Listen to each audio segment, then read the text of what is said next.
Hello hi friends, అందరూ ఎలా ఉన్నారు? Welcome to my channel. ఈ రోజు మా డాడీ అయితే 4 రకాల చేపలు అయితే తెచ్చారు. ఇంకా మా లడ్డు పాప మా డాడీకి చెప్తుంది, నాన్న ఇవి చిన్నగా ఉన్నాయి అని చూపిస్తోంది.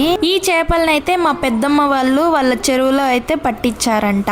మా డాడీ అయితే ఇంటికి తీసుకొచ్చారు వీటిని. మా ఇంట్లో వీటిని ఎవరు ఎక్కువగా తినరు, కానీ పట్టేటప్పుడు చూడడం అంటే ఇష్టము. అవును, మీలో ఎంతమందికి ఫిష్ అంటే ఇష్టమో కమెంట్ చేయండి. వీటి పేర్లు అయితే నాకు తెలీదు. ఓకే ఫ్రెండ్స్, ఇప్పుడు మా అమ్మ ఫిష్ కర్రీ ఎలా వండుతుందో చూసేద్దాం రండి.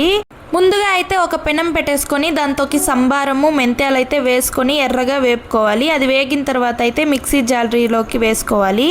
అలాగే దాంతోకి అల్లం, తెల్లగడ్డ, ఒక టమాటో పండు కోసి వేసుకొని ఆనియన్ ఒకటి వేసుకొని దాంతోకి అలాగే ధనియాల పొడి, కారం, ఉప్పు, పసుపు కొంచెం వేసుకొని పేస్ట్ అయితే చేసుకోవాలి. చేపల కర్రీకి అయితే మనం పాత చింతపండు వేసుకుంటే కర్రీ అనేది బాగుంటుందంట. చింతపులుసు, మసాలా, కారం అయితే మిక్సీ పట్టి పెట్టేసుకున్నాము.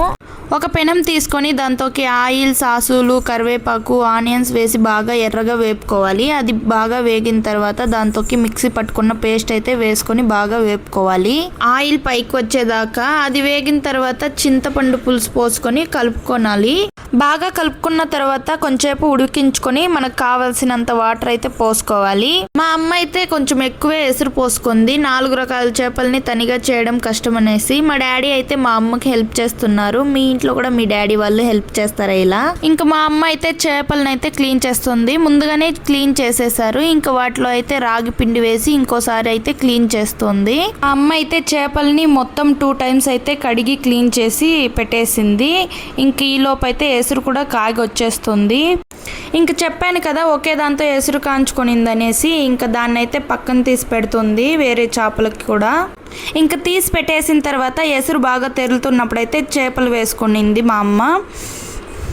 చేపల్ని ఎసురులో వేసుకున్న తర్వాత అయితే గరిటెతో కలుపుకూడదంట.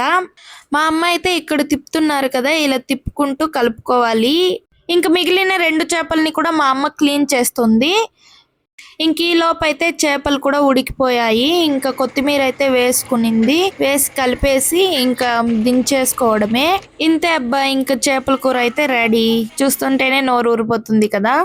మనకైతే తినే అదృష్టం లేదులే.